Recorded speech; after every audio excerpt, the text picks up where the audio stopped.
Happy Monday to everybody. I wanted to reach out to you guys today because it's been a very, very interesting day in the market. Unfortunately, another Boeing aircraft, a 737-800, crashed and over 150 people lost their lives.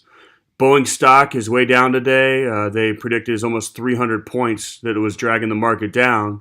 Thankfully, every other sector was very strong, and overall, the market fought back to be up over 200 points. But I took it or look at it as an opportunity to kind of talk about some of the myths to investing. And one of the ones I always talk about is we can't stock pick. And the myth is that investment advisors or professional money managers can consistently and predictably add value through individual stock selection when the data just shows that owning the market and letting the market do its thing, the numbers support that beats stock pickers. So we don't want to stock pick. And in any case, even like today, if you owned a lot of Boeing or had a lot of exposure to Boeing, you could really, really have hurt yourself in the market. No different than I talk to a lot of guys all the time about having way too much exposure in FedEx with a ton of FedEx stock and possibly working for that company. So this is an interesting thing here. Total number of funds opened as of 2016. The total number that were born, so in other words, 61,794 were actually born, but only 32,945 were left. So there was a lot of them killed off. How many? Over 28,000, almost 29,000 different stocks were killed off. And the reason why this is these big companies are playing the law of large numbers. And so if a fund that they're stock picking in doesn't perform well, they just kill it off and all that data just disappears. So basically you're keeping the ones that have performed well over time. And if you look at the worst 200 dead mutual funds, there's the return you're looking at.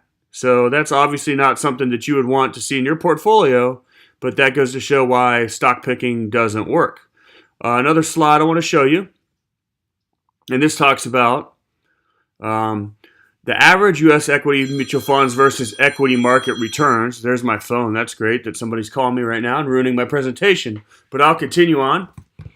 So what this slide is showing, and I want you to kind of see it, is if you invested $100,000 in 1972 and let it grow in just the average return of all the U.S. mutual funds where they're actively stock picking, you would have $3.5 million.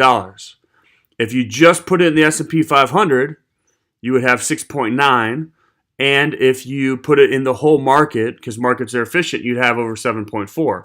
So by investing in mutual funds where you have professional money managers actively managing and stock picking the market, you basically have about half of what you'd have if you actually just invested in the S&P or the whole market. And this kind of goes back to investment behavior and what, unfortunately, people do.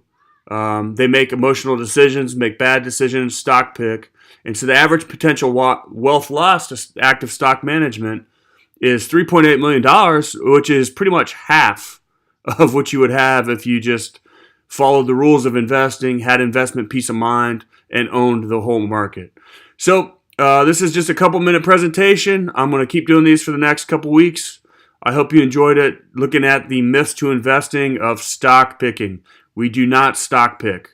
Do not stock pick. The next thing we will probably look at is timing the market, since that was something that a lot of people tried to do this last quarter or with the market fluctuations here recently. So I hope everybody has a good day. Reach out if you have any questions, and if not, we'll talk to you next time.